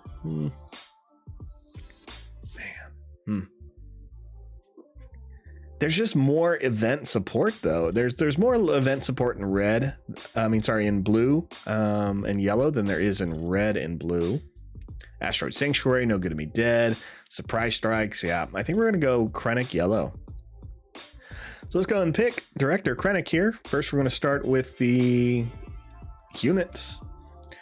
So let's start with the cards that are really gonna get us what we need. So Death Troopers. Seems good. Veers for those Imperial units. Actually, we'll hold off on Veers. Greedo for the low-cost bounty hunters. We definitely want some characters with some good health. Cell Block Guard, Cargo Juggernaut, Bounty Hunter Crew, ATST, Smuggler because he's going to have that shield. Guards are such a maybe. Let's grab the guards though. And Rugged Survivors. So we're at 12 units. I want to go ahead and move on here and go to our space. The freighters are going to be good for that Sentinel. They also have a good amount of health, so they'll be good. Sentinel's really important with someone like Krennic. So each friendly damage unit gets +1/+0. As long as these Sentinels can absorb 1 attack and stay alive, they'll hit harder the second time and have a better chance of killing that second unit. So if your opponent wastes 2 units to kill yours, worth it. Worth the time. It's a fair trade-off. So that's another reason why we're playing the Patrol Craft. And we'll take the Headhunter for that good control. I'll pass on the TIE Fighter for now. Entrenched is really good with a lot of our Sentinel units. They won't be able to attack a base, but that +3 can keep them alive longer. Again, they'll have the extra damage due to Krennic. So I'm going to go ahead and grab it. Now let's talk events. Vanquish and Takedown. Takedown can kill anything that has 5 or less remaining HP. You were talking about Sabine. You're talking about Iden Versio, IG-88. Those are 3 leaders that die immediately to a 4-cost card. 3 leaders, dead. That's it. They're gone. So yeah, we're playing it. So that's why I'm not a big fan of playing those leaders. It's just they can die to just such a simple card. We're gonna grab the Vanquishes to defeat non-leader units. So like those big things like ATSTs, AT-ATs, Star Destroyers. Obi-Wans. Grab the surprise strike so we can hit a bit harder. No good to be dead, so we can kind of control the game, especially on a leader that's giving us some problems. Make an opening. We don't have any force users, so Binds All Things not going to make the cut, but Asteroid Sanctuary will, because it's going to give a shield to probably one of our Sentinel units. It gives us 26 cards total. We need 4 more. Let's go ahead and hop back to our ground units. Who are we missing? Frontier ATRT has if you control a vehicle, you gain ambush. We have a few vehicles. It's a maybe. Veers is going to give all of our Imperial units +1/+1. That includes, definitely includes Krennic, Swoop Racer, and Probe Droid. Let's go Probe Droid. We'll grab Veers for right now. Is there another Imperial unit I haven't played? Oh, these two. I'll just grab the suppressors. I probably won't use the suppressors at all. They'll probably just be fodder for resources, but we want to see how it goes. Let's try it out.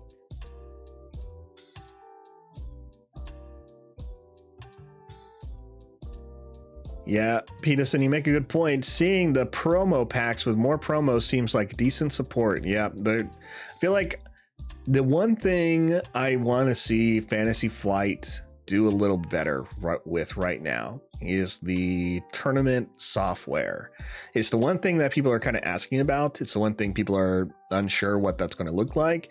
And I think them not having it all up for pre-release, or as far as no one's been talking about it, or I know Asmodee reps aren't familiar enough about it.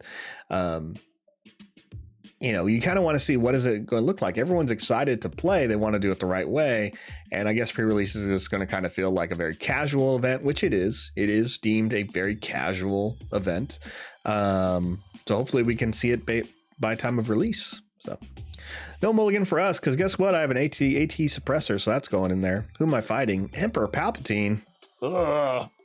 So I feel like I always see Sabine in limited play on Forcetable, and here he comes. It's just Palpatine, first pack, first match. All right, so if you're unfamiliar with Palpatine, he exhausts himself, pay 1, deal 1 damage to a unit, and draw a card. Or sorry, defeat a friendly unit, deal 1 damage to a unit, and draw a card. So there's a lot of stipulations here. Keep the board clear.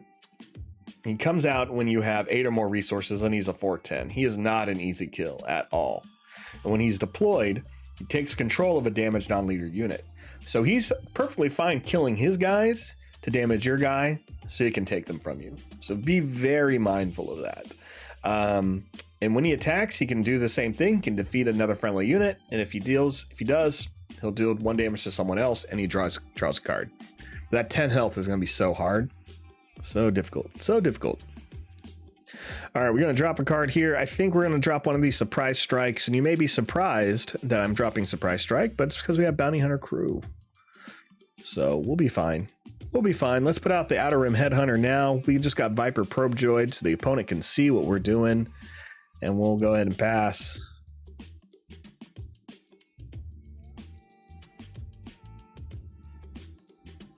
Yeah, Peterson, you make a good point. There's everyone's been kind of creating this thing that's an older Magic thing that Magic got rid of. Wizards of the Coast got rid of probably about a decade ago, 15 years ago.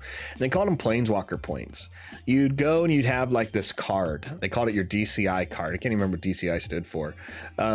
But you'd go and you'd have to put in your DCI number. You'd give it to the store, and they'd put it in on their tournament software, and you'd get points. So you'd go home, go on the Magic website, and be like, ding, ding, ding. Well, how many points I get today for my wins? And you're like, you got this many. Great.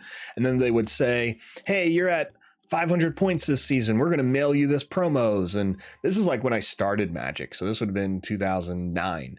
And you would get mailed like this physical card, and you would get this with art on it, and you could, which was really cool. They would send you in the mail like, hey, we're going to give you these like 3 or 4 full art promos. Thanks for playing. It was so neat. And then immediately they're like, actually, the game's really big. They just launched Zendikar, which was one of their biggest sets that they did at the time. Just huge launch. And they were like, you know what? We got to stop. So not something they could keep up with, I think. And they wanted to go in a different direction. But it is what it is. All right, we got double Death Troopers. I think I'm going to drop... I'll drop the surprise strike because again I can get them with the Bounty Hunter Cruise. Out comes a Jawa. And that Jawa has Saboteur. But we're going to go ahead and Death Trooper, deal 2 damage to ourselves, and do 2 damage to this Viper probe droid. That's how you do it, folks. That's the way that works. If you can't hit another unit of yours, just hit the Death Trooper. He's alive. You'll be fine. We'll take out this V-Wing while we can. Now, why am I taking out the V-Wing when I can just hit the base for 2? Well, and the V-Wing can't kill me when it attacks me. It's because I want this +1 bonus. That's why. That's why we want that. Let's pass. So now Krennic's ability, which is known as a static ability. I know Star Wars Unlimited has its own term for it. I'm going to have to remember it. But, you know, universally, we'd call it a static ability, meaning it's always in effect. Every damage unit gets +1/+0. So that works to our favor. It's Juggernaut. I'm sorry, you're going to go. No time for the Juggernaut today. A disarm. Disarm on me. Disarm on your father. Give an honor. Give an enemy unit -4, -0 for this phase. Okay. Okay. That's no problem because we have another Death Trooper. Yeah, we'll just play him now. We'll do 2 damage to him and we'll take out the Jawa. No problem there. Jawa's out. Snow Trooper Lieutenant comes into play. No big threat there. Death Trooper can't hurt anyone, so we're just going to swing with the Outer Rim Headhunter, who has hits for 3 now. And then we will take the initiative. Vanguard Infantry's out. When it dies, give an experience token to a unit. Well, we'll just have to make sure that there's no units for them to do that with, won't we? We now also get Krennic in play. I do enjoy having Krennic in play. Well, the thing is, they're going to want to swing with that with the Vanguard Infantry first. So we're just going to go ahead and kill one of our Death Troopers. He's out. Vanguard Infantry does what? Nothing? Cool. We'll have to put out Krennic. Vanguard Infantry is going to swing. Yep, does exactly what I thought. I was wondering if they would really do that. They did. I think that's fine. We should have probably just, we could have done 8 damage to the base, which would have been the better play. That is my fault. Because we would have ended up the same way. They would have cleared, their board would have been dead. Because they would have probably swung at the infantry first. Well, we probably only done 4 damage then. Either way, I feel like there's probably some better plays here. Let's put out the System Patrol Craft. They'll take the initiative. We're 1 turn away from playing that Bounty Hunter crew with Ambush. That'll be good. Ooh, no good to me dead. Sorry, Probe Droid, you're out. You're out of here. Shore Trooper swings first. Swings into Krennic. Okay, if you want to play that game, you did it. You hit me. Good job. Good job. I do want to finish him off, but we'll go ahead and swing with Krennic first. Swing into the base, hit it for 3, heal us for 2. Not that we need it, and that is why I figured there was going to be some type of trick of why I wanted to hit Krennic first. Boss comes out with that ambush ability. Smart move. Smart move. The good news is Krennic being dead does not hurt us at all. We still get the same abilities. We're going to trigger Bounty Hunter crew. And we're going to trigger the ambush, and we're going to take out, we'll take out boss because we can't afford those boss event abilities. Right. When played, you may return an event from your discard pile to the right hand. Why didn't I get that? I didn't have any because I forgot. I put them in here like a dummy. God, I don't know why today I keep messing up discard pile and resource pile. Well, that's all right. That's all right. That's how you learn. We'll pass. It's 13-30, and again, it doesn't matter. We're ahead. We're gonna drop this entrenched. Actually, we don't need to. I don't know why. We're at 6. We're fine. Rugged Survivors, Vanquish. Oh, here comes Emperor Palpatine. That's cool. Oh, damn it. I forgot. This guy was damaged. That was bad. Well, whatever. We're gonna go ahead and tap Palpatine with no good to me dead. So we exhaust him and he cannot ready this round. So we're going to give ourselves 2 rounds of Palpatine Freedom. We'll play System Patrol Craft. Out comes a Technician. What's the chase card I want the most? The chase card I want the most. Ooh, probably Showcase Krennic. That's probably it. If we're going to talk non-chase cards, though, the cards I really want to get are Force Lightning. I really want to get a playset of Force Lightnings. It's a legendary drop. You pay 1 as long as you have a Force user. You can pay 2 additional. You pay 1 to play Force Lightning. You can remove the abilities of a unit in play. If you have a Force user, you can pay an additional resource, as many of them as you want, and for each resource you use, you deal 2 damage to that same unit. So, yes, I'm a big fan of that card because it can kind of kill anything, as long as you have a Force user. Big fan, big fan. All right, AI is kind of controlling the board a little bit. Can I get ahead? I believe I can. We got a Vanquish here, defeat a non-leader unit. We got a Pirated Starfighter that I'm not scared of. Let's start with just getting some damage on the board. First things first, here comes 4 right there. Drop them to 9. V-Wing gets played. That's all right. Let's put out a couple of units here. We'll put out the Greedo first. It's a 3-1. AI really doesn't want to swing into my patrol craft. Really doesn't, eh? We'll go ahead and vanquish the Seasoned Shore Trooper. Let's get him out of here. It's pretty big. There goes Greedo. There goes the Laser Technician. We are going to see if we can hit an event. We do. We can deal 2 damage to another unit. We'll deal 2 damage to, I guess, the Underworld Thug. We're not going to kill Palpatine. We're just going to control the match for Palpatine. All right, AI does not want to swing, and I need to go first, so we're going to go ahead and hit them for 3. Here comes that Starfighter. Takes off our patrol craft. That's fine. We're at 6, or we're at 26. They're at 6. I think we're doing all right. Oh, thanks for that update, Peterson. Apparently, TCG players finally adding prices to pre-sales of singles. That's good to know. That's good to know. If you know there's cards you want to get and you don't want to play the box game, getting singles is pretty good. It's not a bad way to play. Drop Veers. We got Rugged Survivors. We got Entrenched. Let's go ahead and get some damage in. Well, actually, let's do... What do we got? You know what? I'm going to put Rugged Survivors in play. Here comes Underworld Thug. Hits our base. Makes sense. Oh, yeah. I bet the prices right now are absurd because no one knows how much is really going to be out there. All right, there it is. Finally, the V-Wing swung into the system patrol craft. Let's go ahead and hit this base for 4 damage. Game is ours next turn. Palpatine's going to have to do... What would he have to do now? I don't know. Play a Star Destroyer, play Overwhelming Barrage, wipe the board. Like, he needs to kill both units. In order for them to stabilize, they need to kill both units. Hey, look! They played a Star Destroyer for 10. There it is. Devastator, Sentinel, Overwhelm. When played, you may deal damage to a unit equal to the number of resources you control. And guess who put an Entrenched on their unit? And Entrenched says you cannot hit bases. That was me. I did that. All right. Okay. Probably wondering, how do you get around this? They just played a 10 cost unit. They just spent 10 resources. Well, I spend 5 and I kill it. That's how you do it.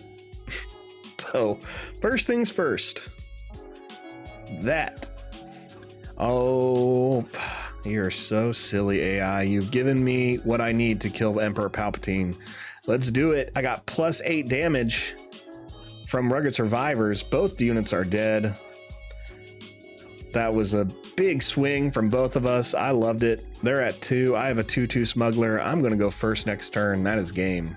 You just got smuggled. You just got smuggled, son. Boom. He's out. Good stuff. Emperor was holding on Veers, Seasoned Shore Trooper, and a Disarm. So some good things here. I liked it. Usually I like to play 2 games, but you know what? I think I'm going to go ahead and, because Krennic plays long, and I think we saw a lot of what he can do, because we saw Palpatine had 11 resources, so we did 10 turns. Let's just go ahead and forfeit and do another build. grind this out. Which series are you hoping to see in set 2 Christmas special? Well, set 2 is, what is it? It is called Twilight Struggle. Whatever that means. Whatever it means. We've already seen what? Didn't we see a card spoiled for this already for Twilight Struggle? Trying to remember, honestly. Twilight Struggle. I'm trying to remember if we saw something for this. Don't mind me, I'm just maybe looking it up. I don't know. You know, there's a lot of talk. Essentially, what we should see is more of like the outside stuff, a little bit outside of the Republic. But I don't know. There's some speculation. I'd have to look a little bit more. Mando, yeah, Mando would be good. Oh, that's what it was. Yeah, you're completely right, Jose. It's finally coming to me. It's literally the banner of some of the social groups. So we should see Moff Gideon from the Mandalorian series. We're going to see Mando. His name is, I forgot his name. Daj? No, I'll have to look it up. But we should see Mando and Moff Gideon. We'll probably see Death Troopers, or sorry, not Death Troopers. We should see, what are they called? They're Dark Force Troopers. There are 3 of them, you know, technically. Well, there are 3 of them in the Legend series, but we should see some of those. I think that'd be cool. I would love to see Grogu, Master Luke Skywalker would be great from that series, and Ahsoka, a new Boba. Like, give me the older Boba. Again, if you've been loving the Mando series, the Boba Fett series by, you know, Jon Favreau and Robert Rodriguez, you know, those two taking lead with Dave Filoni on those have been really solid. Great series. So I think we'll see some of that. I'm also hoping we see some other things like some stuff from Solo, maybe some of the Crimson Sun, the Syndicates, the Pikes, the Crimson Dawn, and Black Sun. Would love to see more of those. Just more of these fringe level cards. We've already seen Saw Gerrera show up, so we're starting to see some of those rebel insurgents. You know, the rebellion's a collective. The reason why it's called an alliance, because it's, you know, lots of different rebel groups with different priorities, with Saw being the most extreme. So I don't think we'll see more extremist groups like that. So I think there'll probably be a lot of that like outcast type stuff with a little bit of other flavor in it. So open pre-release packs. How soon before we see 3 Grogus in a set? Ooh, I don't know. I would love to see Grogu, like the child, right? Grogu the child would be one. Grogu, Jedi, you know, initiate, right? Or Padawan, and then it could be like Grogu, you know, Mando youngling, right? Or foundling, sorry. So I think there's a lot of potential we could see with stuff like that.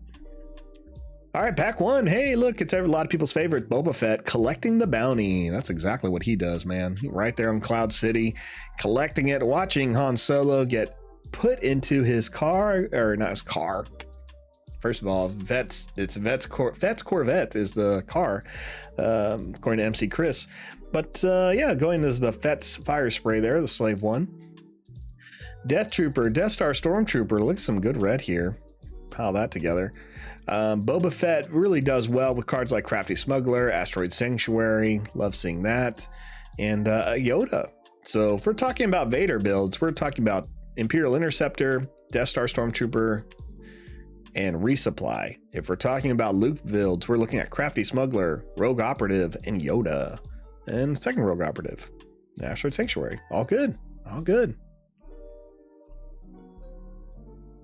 Grogu is printing money. That you are completely right. Your daughter loving a Build-A-Bear Grogu is who would have thought? Who would have thought introducing Yoda's species, right? A child of that and the worldwide phenomenon it did. You know, it's wild. It's wild. A lot of people love Grogu who really maybe watched Star Wars once and just fell in love with it. I think it's great. That's so funny. That song's gonna be stuck in my head all day. Peterson, get out of my dreams and into my car. Boba Fett, The Empire Strikes Back. Yep, that's true. That's true. I constantly, when I see the Wampa card, I think of a song from the Robot Chicken. I think it was the first special they did of Star Wars. There was a thing they did. It was called Hoth on Ice. And it was just, making fun of how a lot of things, usually do, like an ice capade or something like that. They come to your town, watch, Pixar's on Ice. And they were just making fun of Star Wars. And it was like, called it Hoth on Ice. And every time the Wampa guy came out, he would just be like, I'm the Wampa, I'm the snowman. I just thought it was so funny. Still do. It gets in my head every time I see the Wampa. It's like, oh, he's the Wampa. He's a snowman. He doesn't take no lip from no man, I just picture him skate dancing. Ruthless Raider. Great with Vader. So let's look at this. Super Laser Technician, Ruthless Raider, Relentless. Ooh, Relentless, man. That can be fun. That just, if Palpatine would have played the Relentless instead of the Devastator Star Destroyer, I wouldn't have been able to take him out. Right? So Relentless, first event played by each opponent, round loses all abilities. That would have been a wasted card. They play a 10 drop that I had a 5 drop card to deal with them. It's fine. They play a 9 drop. I would have died. I would have needed another event to come to my hand until I took care of this guy. It would have put me on a 3-turn clock, that's for sure. Let's go ahead and go with the next pack. I'm liking the Vader build, honestly. I think we're gonna have what we need for Vader. But we're only 2 packs in, so IG-88, guess what? I don't want to play him. It has that 4 health. I'll play him if everything goes that direction, but it won't. Having Vader as the other color choice in red black just kind of eliminates IG-88 for you. You'd rather go that direction, unless you just find all the good double red cards and can do it, go for it. But it's just not a choice. It's not a choice.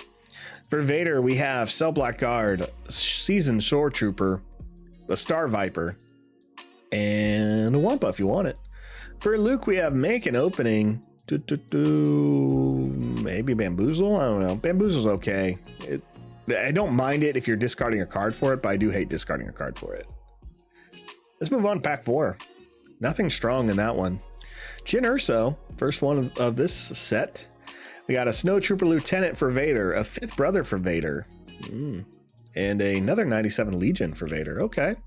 See a Vanquish that can be paired easily with Luke. Syndicate Lackeys with that ambush ability. Pay 5 for a 5. Yep. That's always a good card. Crafty Smuggler gives you the shield immediately. Wilderness Fighter comes in with the shield immediately. Mining Guild TIE Fighter allows you to draw cards. This is a pretty good Luke pack. Yoda. So restore 2, choose a number of players when it's defeated, and they each draw a card. Choose yourself. Choose your opponent only if they ran out of cards. That's the only time you should choose your opponent. Hey, second Boba Fett. As many as you guys can see, the more like you buy of this game, you're going to have a lot of duplicate leaders, right? You're going to have probably like 5 to 10 Boba Fett's, right? Which is fun if you're one of those people who like to build decks, but it's also good if you just want to have like some projects or use them for proxies or, start building other things for other people. Give them, just friends who maybe just have limited funds or still hesitant about getting in the game. What am I going to do with all mine? I don't know. Yet. Get them signed somehow or something. I don't know. I have a friend who actually loves to do 3D art with cards, and they've done a lot with stuff. I've had them do a few things in my personal collections. I may just give them a bunch of Boba Fett's and say, hey, will you give me do that? And they essentially take like 5 to 10 cards and they just layer that by picture. So like everything pops out, like with the frame being, like the black frame here would be like the furthest out closer to you, and you'd see like Boba's popped out more. So I may do something like that. Yeah, fun things. All right, Cell Black Guard works well with Vader. Galactic Ambition. This is one of those cards. I need it to do something else. I really do. Play a non-heroic unit from your hand for free. Deal damage to your base equal to its cost. So if I pay 7. Why am I paying 7 for anything less than 7? I don't know. I mean, it's just, I just don't know why I would do it. So, I mean, pay for a 9 cost, I pay for a 10 cost, but am I wanting to take a third of my damage? You know, that's so much. I either need to be in a really good spot, or there needs to be another way to cheat this kind of card out. So that's kind of what I'm looking at. Vader here, occupied siege tank. Love that. Love that. Hey, devotion. All right, pack six, a second Chewbacca. I think that's 2 Chewbaccas, 2 Boba Fett's. And this pack goes to Luke Skywalker, because we have Echo Bait. Oh, wait, no, not that. We have Snowspeeder, Ambush, and can exhaust the enemy vehicle ground unit when it comes into play. We have Baze Malbus, Single Blue Aspect, Grit, and Sentinel, as long as you have the initiative. I think that's pretty good. Mining Guild TIE Fighter and Asteroid Sanctuary as well. As far as Vader, cards that would go to him would be Traitorous, Power of the Dark Side foil. I'd love that foil. First Legion Snowtrooper. So I think that's all good. Let's go and do it. Let's do a quick Vader build. Build the deck. Choose Lord Vader. I didn't even go back and look at all the cards because I just was already set. I'm already set, guys. We're going for it. I know what to do. I know how to play Vader. Let's go ahead and look at our green first. First, we got to choose green. Get rid of the tower here. We're going to go with Command Center for theme. Death Star there. Ground unit, Super Laser Technician, please. Yes, this is a must. So again, start thinking about cards that are in the starter decks that go well. We know Snowtrooper Lieutenant. Give that Vader a bonus when you play him. Seasoned Shore Trooper gets stronger as long as you have 6 or more resources. Well, Vader costs 7 to get out, so seems good. First Seasoned Snow Trooper. Low cost unit. Fifth Brother's another Force user we can play. Death Star Stormtrooper here. 1 cost unit that hits hard. The Cell Block Guards for their Sentinel. Technically, Blizzard AT-AT is in the deck of the starter set, so I'm going to go ahead and throw that in there anyway. So already we have all these 9 ground units that all have black aspects, and that's really important because if you're unfamiliar with Vader, you pay 1, exhaust him, and if you played a black aspect card this phase, deal 1 damage to a unit and 1 damage to a base. So we really want to make sure we're maximizing this by having a variety of black aspect units so we can make sure we're using Vader's ability properly. Did I get a TIE Fighter? I don't think I did. I'd love a TIE Fighter. All right, no TIE Fighters here, but we got 3 good ships. We're going to take all these 3. The Star Viper I'm going to come back to. I always want to come back to cards that don't fit the theme. And by this, we're saying like cards that aren't black aspect units. So we're going to come back and look at some of those. As far as upgrades, Traitorous is really good in limited format. When this upgrade becomes attached to a non-leader unit that costs 3 or less, take control of that unit. Okay. When the upgrade becomes unattached from the unit's owner takes control of it. So as long as they don't get rid of this upgrade, that unit's yours until it dies. When it dies, it goes to your opponent's discard pile. Or if they bounce the unit to their hand. Either way, it can kind of give you the advantage you need. We'll take it. Events. Not many green-red events. So what do we got? We got Resupply. That's important for Vader. Strike True is going to be able to take down a couple of or unit or 2. Emperor's Legion will bring back units from play that died this turn. I'm going to go ahead and throw it in there. We're not playing too many low-cost units, but I think it's I think it'd be fun. Let's see. Then we have Power Failure and Precision Fire. Not playing that many troopers. I'll take Recruit just in case. I don't mind searching the deck for some of those space units that we have limited amounts of, so I think that'd be helpful. And we're now at 17 cards. We need 13 more, so we're going to go back to our ground units. We're going to add the 97th Legion. Troopers that get stronger based on the resources you play. You know what I just realized? I'm not even in the right thing. Fix that.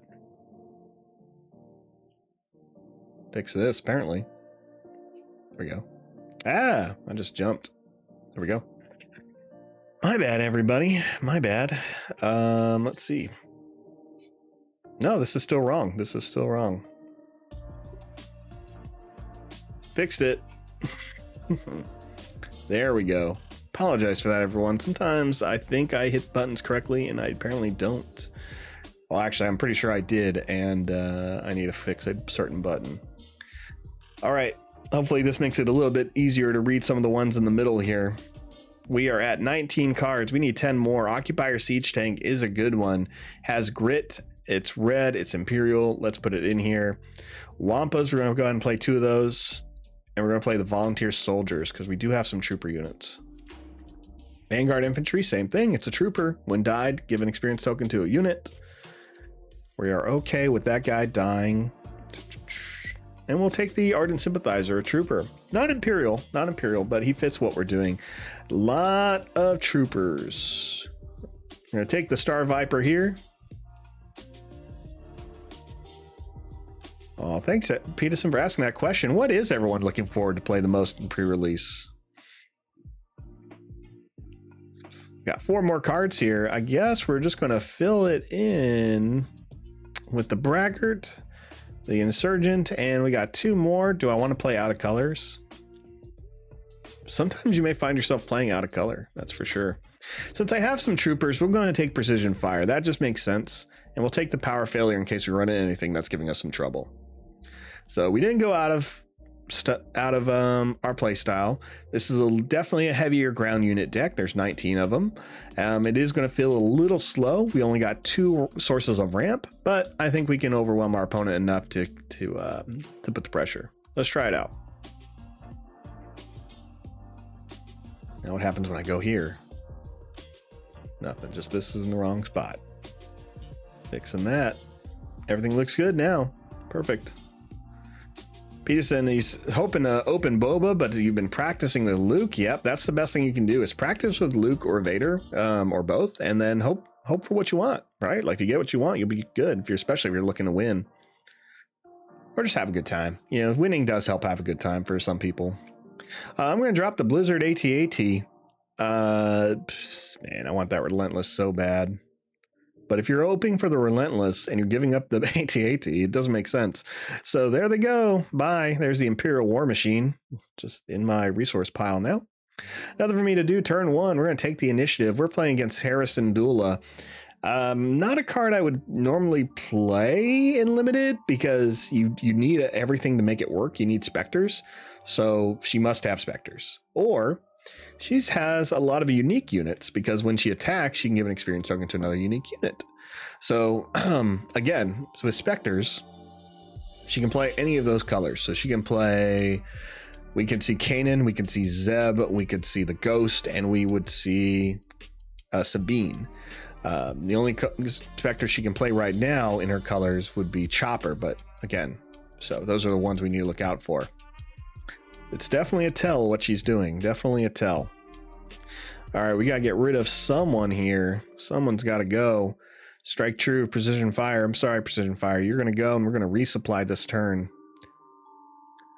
Jay Outwell, love Vader and Boba for pre-release. There we go.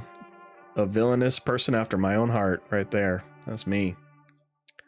Let's take the initiative. It's going to be always hard for me to stay away from villains. In Destiny, that's all I played. I was known for playing villains. I remember sitting across the table with one of the designers at a big Masters tournament, and Jeremy, who is one of the head designers on this game as well. And he was showing off the new, what was it, the 3rd Palpatine to be released. And I was playing the 1st Palpatine to be released. And he was just like, so you only play villain cards? Yeah. It's like, you never play heroes. Like, no. Like, what about Limited? It's like, no. Like, I don't want to do it. Like, I never wanted to do it. Now, it was great. I didn't mind being the villain guy, and I definitely didn't mind saving a lot of money because if you're not playing hero cards, you find yourself selling them all the time or trading them. So I'd usually like split boxes with a buddy, and he would take all the hero cards, I'd take all the villain cards, and we'd go from there. So I had a good time. Good time with that. Yep. For Legion, that's what I play. I play Empire. For Star Wars X-Wing, I right now I just play First Order, and for my Armada, I have mostly just Imperial stuff. So, yeah, you know, and again, and then you have Shatterpoint. Shatterpoint, I have not got to put it on the table yet, but I kind of have everything. I just need to finish it up, put it on the table. All right, we're in turn 4. Actually, we're on turn 3. We should have 4 resources, but we're going to have 5 thanks to resupply. So we're a little bit ahead here. Let's go ahead and drop the Emperor's Legion. We're at 5 resources. We can play a couple of cards now. We see Emperor or Admiral Akbar out here. He's a 1/4. He didn't hurt anybody. And that's pretty cool for us. Let's just play the Imperial Interceptor. Deals 3 damage on entry. Takes care of that. We get hit with the gunship. Gunship goes down. Interceptor. Oh, and gunship's still alive. That's no problem. We use Vader's ability. As we played a black aspect card this turn, we can pay 1, deal 1 damage to a unit in a base. We'll choose the gunship, hit the base. There we go. Now Akbar is going to restore, so it's really going to be 28 to 30, but that's okay. We're still a resource ahead of them. And we're only getting better as we go.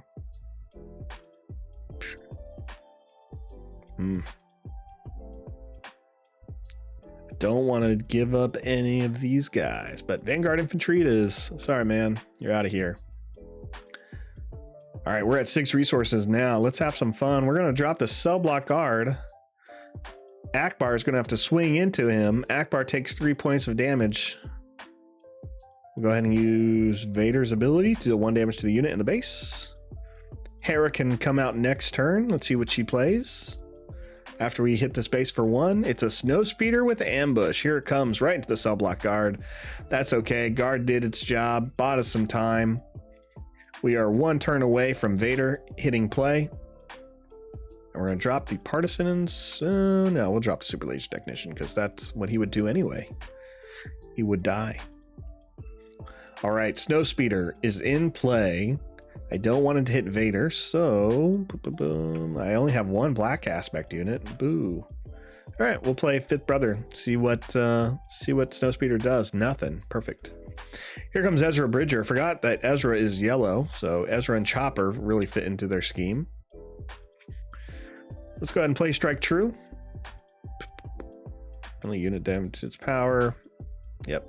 5th Brother here will do 2 damage to the Snowspeeder. Out comes Militia. Again, deal 1 damage to a unit and a base. They should have swung with that Snowspeeder. They missed it. Hit the base for 1. It's 28-28. Here comes Hera Syndulla. Guess what? Here comes Darth Vader. Hera can put a 1/1+1/+1 counter on Ezra Bridger, which is what she does, and she takes out that 5th Brother. That is not a fight I've seen. I've seen a lot of Rebels, and she does not kill the 5th Brother. I don't think she could, but if she's in the, if she's in her ship, definitely would.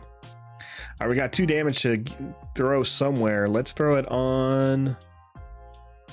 Hera's going to be a problem with those counters. Let's throw it on Hera. Take out the Militia. AI takes the initiative. Ooh. Ezra's going to be a pain. He hits for 4. Luckily, we have a traitoress. We're going to stop. Well, we need to get to 7, though. Let's drop the Insurgent. So we got a traitoress. And so I think Ezra's going to be ours now. Let's go and make that happen. It is ours. So we have Ezra Bridger now. When this unit completes an attack, look at the top card of your deck and you may play it, discard it, or leave it on top. We're just going to go ahead and attack with the Gamorrean Guards. Ezra hits for 4, so he kills him, but Ezra will die. And we can play the Star Viper now. I say, why not? Let's just play it. It's in play. Here comes Hera. Oh, Ezra's not dead. I love that. I forgot Ezra has 5 health. Thanks, Hera. We'll swing with Vader. And we'll take out Hera Syndulla. All right, that smuggler probably is going to take out Ezra next turn, and it should. Like, if you're the AI, hit Ezra first. Don't lose your shield. The recruit's really not going to be helpful. I'll just drop it. We really want to keep resources in because we know we have 2 97th Legions who get stronger based on the amount of resources you have. So where sometimes I would advise stop at a certain point, we want to make sure these Legions are a threat to deal with. AI did not swing on Ezra first. They missed out. Ezra's going to get 4 points of damage in. Here comes a power failure. Okay, well, we can play it. What's it cost? 2? Just get rid of that shield. It's gone. That's it. We only used it for a shield, but that's okay. Vader's going to have to swing again into this unit. The Homestead Militia will take him out, and we'll do 2 damage to the Crafty Smuggler with Vader's on attack ability. Vader's hurting a little bit. He can only take 2 more points of damage, but again, we are in a great spot. They're dropping him down to 16 to 24. Opponent takes the initiative. Let's play that 97th Legion, who's a +9/9. About to be a +10. Ooh, yep, +10 it is. Look at this. It's actually gonna be a +12. All right, Underworld Thug comes into play. Nothing with Sentinel. I'm sorry, guys. It's over. Snowtrooper Lieutenant. Swing with the unit. 97th Legion right into this base. Boom. 12 points of damage. You're at 4. How's it feel, Harrison Dula? And in a classic dark side move, my new apprentice, Ezra Bridger, Apprentice of the Dark Lord of the Sith, finishes it off. And just for the overkill, plays a cell block guard. So I love it. So there you go. Star Wars on theme. Star Wars on theme. Also, I forgot to mention today is sorry, MLS started this day. It's Soccer Saturday in the United States. I'm pumped, so I just have my soccer Star Wars scarf here. There's no pity in the Rose City, and that's so true. That's one of our famous lines here. No pity here. So really cool. One of my favorite scarves here that just some locals made. The back, it mimics the "I love you, I know" from Han and Leia, but instead it says IPTFC, IRCTID. That means I'm Portland Timbers Football Club, and I'm Rose City till I die. Rose City till I die. So game over. Good job. Good job. Am I hoping for a versus after release, or maybe Forcetable won't do that? It's nice having a game with some sort of client like that, even if it isn't official. Yeah, Forcetable's already kind of mentioned, they've been doing this for a while with Flesh and Blood. And building the components to do a player is just too much for them. They've kind of acknowledged that. Even trying to do multiplayer is difficult with like Flesh and Blood and Ashes. Sorry. So you also have to be careful because there are a lot of things changing in the gaming industry. It's just that's the way it is. I've seen a couple of things, not hard pressed official statements from Fantasy Flight Games, but I have seen a couple of things circle content creator groups of what Fantasy Flight Games wants to see with their content and their IPs, and what would constitute as things they don't want to see. And really what they don't want to see is people playing after release, playing a lot of like online things like Tabletop Simulator. Now, no one knows, also I should change this, no one knows if they are going to remove Tabletop Simulator, push to get some of the people's versions off, but to not spark a debate or spark worry, but for a lot of creators and companies, there's always the fear that people will play their games strictly online and never purchase a real product. And if you can do tournaments online, get your fix of the game, I'm sorry, maybe even win prizes, that's essentially less money in their pockets for something they've worked hard for. And that's difficult. Now, I'm hoping they make some things very clear of what they want after release. Again, a lot of stuff I've seen, the speculation here is nothing's going to be enforced or really discussed until release and product is out. So things like Forcetable, Tabletop Simulator seem great for a lot of people to learn. But they really want to push for in-person stuff. One game does something very well, and it's called Grand Archive. Grand Archive, what they do for their online play is they tell people like, hey, we'll run these events. Like we'll try to do online events, but you have to send us a picture of like your card collection and of like your card collection, but like your deck, showing proof that you actually own the cards. And then like Grand Archive actually validates it, right? It says like, okay, cool, you're good to go. You can play in this tournament. Because it's such a weird road. It's a muddy gray area, right? You don't want to lose players by saying, hey, I'm going to take away your options of playing and learning the game or playing with friends in a limited capacity. But you also don't want to be like, losing out on people who could be playing your game in real life, and just taking advantage of the system and you know, enjoying your work without actually paying for it, right? It's tough. It really is. And we'll see how those hard, you know, terms come out. Again, I've seen a couple of documents. I've read a few. I've definitely made some changes to my content because I'm not sure how strict Fantasy Flight may be. This is probably the strictest I've seen some of their work, but you know, we're entering a new age of stuff. Things are always changing, and laws, you know, intellectual properties, you know, it's just so much. So we'll see. So yeah, and I get it. You know, when you live in areas where like your community just isn't picking up the game and you're really interested, what do? You would rather you just kind of go online. But not all companies have the abilities to build like a MTG arena, right? I mean, that working in the industry, I can tell you how many players left to go do MTG Arena. Playing MTG Arena myself, I can tell you how easy it is to kind of spend money there than it is in a real store. It's so easy. The rewards are better. The way you get the cards is a little bit cleaner. Just stuff like that. There's just so much to it, and to say it hasn't hurt stores would be wrong. I know plenty of people who never went back to my store because of that. And that's fine, you know, to each their own. I mean, again, I probably put just as much money in Arena every Magic set as I would in real life. And but you know where it got me was the ability to draft at any point of the night. Like there'd be times it's like, oh, it's midnight, I want to go draft. I'll go spend like, you know, $15 and draft. Couldn't do that anywhere else. So there's a lot. Anyway, loved answering questions. Thanks so much everyone for hopping in today. You know, it's been a good 2 hours. We've did a Luke build, we did a Vader build, and we did a Krennic one. You know, I'll put out a couple of things soon to kind of before pre-release, and I'll definitely be excited to share my pre-release experiences with you guys.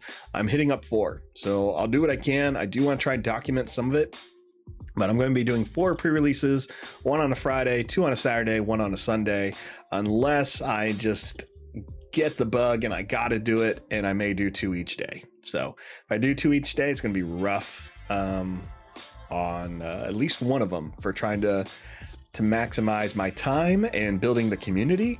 But you know, it could be fun. But my goal here in doing multiple ones is 1, support the stores that are looking for players and interest. I'm trying to make sure I go to stores that I would actually go to every now and then, not just saying, okay, this store is super far away and I want another box, I'm going there to get a box. Like, I want to make sure these are stores that I'm like, you know what, I would hop in once a month or every other week.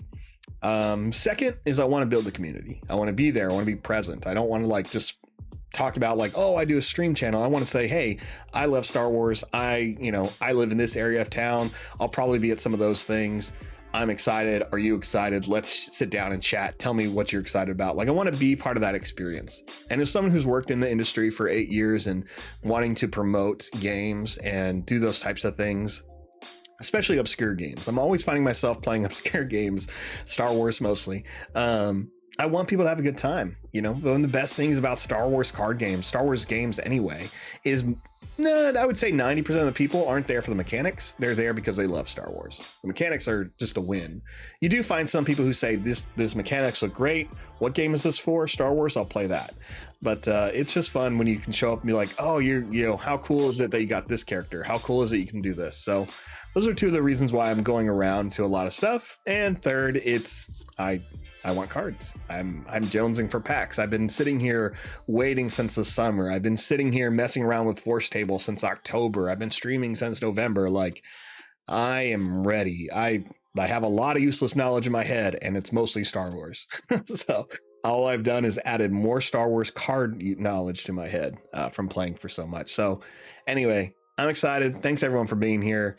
Enjoy your weekend. Mess around the Forcetable as you can, and feel free to comment, like, subscribe, all that stuff, but comment on what you're excited about for pre-release. What are you hoping to pull? Would love to see those things. I'll respond to them as I can, and reach out if you have any questions. Thanks, everyone.